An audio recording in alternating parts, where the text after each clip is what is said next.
अस्सलाम वालेकुम दोस्तों, क्या हाल चाल है भैया। टिंड की कहानी ये है, बगैर यानी किसी तत्ल के शुरू करते हैं कि अगर मोरक्को इंशाल्लाह ताला खैर सेमीफाइनल जीतकर फाइनल में पहुंचती है मोरक्को की फ़ुटबॉल टीम, तो हम टिंड करवाएंगे क्योंकि ओमान में फ़ुटबॉल मैच जीतने पर टिंड का रवाज है।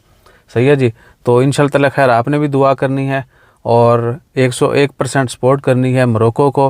हमारी फेवरेट टीम जो है वो है, अल्लाह आपका भला करे, क्रोशिया। ठीक है, तो क्रोशिया को हमने 1% कम कर दी है। 100% मोरक्को को सपोर्ट करनी है और 99 क्रोशिया को करनी है। ठीक है जी। तो दुआ करें कि मोरक्को ये वर्ल्ड कप जीते और साबित हो जाए कि दिस टाइम फॉर अफ्रीका। वो आपको याद है ना, कुछ साल कबल एक वर्ल्ड कप हुआ था अफ्रीका में, तो शकीरा का गाना वका वका वो बला बला बला, दिस टाइम फॉर अफ्रीका। तो उस वक्त तो अफ्रीका की कोई टीम नहीं जीत सकी, लेकिन मोरक्को भी सेमीफाइनल में पहुंच चुकी है और साबित होने जा रहा है।